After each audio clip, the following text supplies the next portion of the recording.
Namaste everyone. I am Shweta S. Kallur, lecturer in physics, Royal Palace PU Science and Commerce College, JAMKHANDI. Hope you all are fine and safe at home.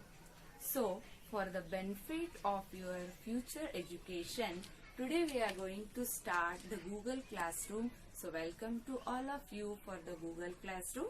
In this, today I am going to start the second chapter of the second PUC, that is electrostatic potential and the capacitance. The total weightage of marks of this chapter is 8. So for every chapter, it is very important to learn what are the topics we are going to cover under here. So the topics in this chapter as given here. Firstly, introduction, electrostatic potential, potential due to a point charge, potential due to an electric dipole, potential due to a system of charges, equipotential surfaces, relation between field and the potential energy of a system of charges, potential energy in an external field, electrostatics of conductors, dielectrics and polarization, capacitors and capacitance, the parallel plate capacitor, effect of dielectric on capacitance, combination of capacitors in series and parallel, and lastly the energy stored in a capacitor. Yes, in the introduction, firstly we talk about the conservative force. What is conservative force? When a particle or a body is brought from one point to the another point, external work has to be done with the external force against its internal force. That work will be independent on the path followed by the body. That means it does not depend on the path. It depends only on the initial and the final position. In such a cases, when a body will come from that point to the another point, the energy will be converted.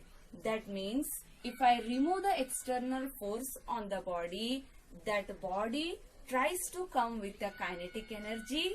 That kinetic energy increases and the body loses its potential energy.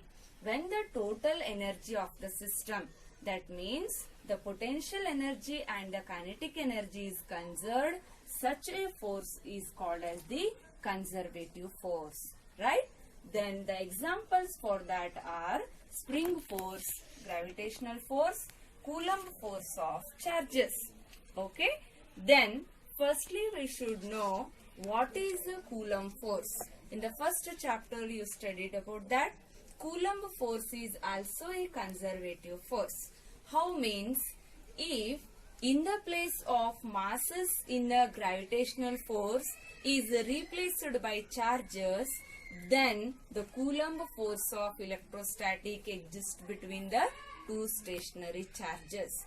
So, how the mass can exist? Mass can shows the potential energy. Likely, the charges can also exhibit the electrostatic potential energy. So, let us know what is the potential energy of the charge. Right? Consider there is one positive charge Q. It is taken as a source charge. It has an electric force Fe. Then, another test charge Q. We need to bring that from to the point R to the point P, from the point R to the point P. Due to the charge capital Q, already there is a electrostatic force. But when you want to bring the same positive test charge from the point R to the point P, we have to apply certain external force on the test charge Q. Then that test charge, that work, what is going to done on the charge is stored in the form of potential energy at the point P. ಅಂದ್ರ ಅರ್ಥ ಇಷ್ಟೇ, ಇಲ್ಲಿ 2 ಚಾರ್ಜ್ಗಳಿದಾವ್ರಿ. ಒಂದು source charge ಅದ, ಇನ್ನೊಂದು test charge ಅದ. Source charge ಇಂದ already ಇಲ್ಲೊಂದು ಎಲೆಕ್ಟ್ರೋಸ್ಟಾಟಿಕ್ ಫೋರ್ಸ್ FE ಅದ. ಹಾಗಿದ್ರೆ ಈ ಫೋರ್ಸ್ ಅನ್ನ ಓವರ್ಕಮ್ ಮಾಡಿ ಈ ಚಾರ್ಜ್ ಇಲ್ಲಿಗೆ ನಾನು ತರ್ಬೇಕಂದ್ರೆ ಇಲ್ಲೇನ್ ಮಾಡ್ಬೇಕು, ಎಕ್ಸ್ಟರ್ನಲ್ ಫೋರ್ಸ್ ಅನ್ನ ಅಪ್ಲೈ ಮಾಡ್ಬೇಕು. ಆ ಎಕ್ಸ್ಟರ್ನಲ್ ಫೋರ್ಸ್ ಅನ್ನ ಅಪ್ಲೈ ಮಾಡಿದಾಗ ಅದರಲ್ಲಿ ಒಂದು ಎನರ್ಜಿ ಸ್ಟೋರ್ ಆಗುತ್ತೆ. ಅದನ್ನೇ ಇಲೆಕ್ಟ್ರೋಸ್ಟಾಟಿಕ್ ಪೊಟೆನ್ಶಿಯಲ್ ಎನರ್ಜಿ ಅಂತ ನಾವು ಕರಿತೀವಿ.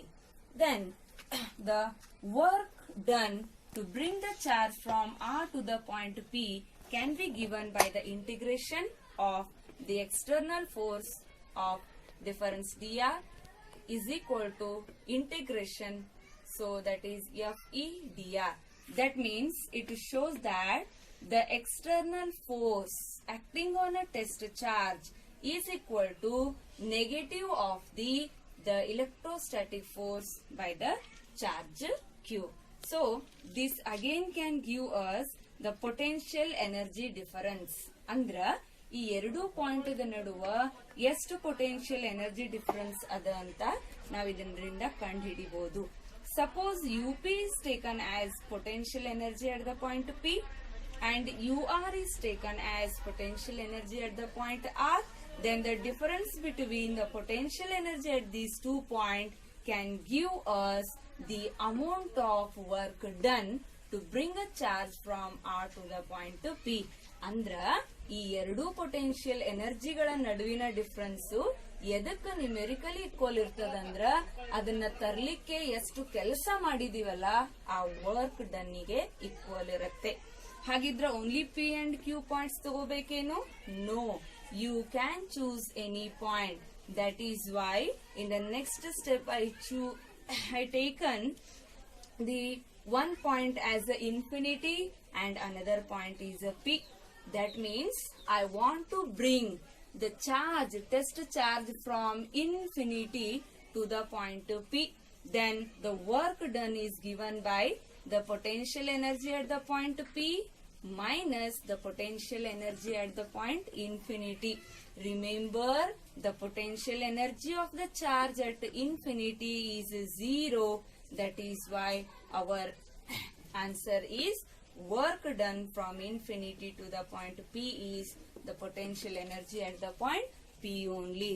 So by seeing this formula, we can define that the potential energy at a point is, or at a point charge is, amount of the work done is equal to to bring a unit positive test charge from infinity to the given point opposite to the electrostatic force.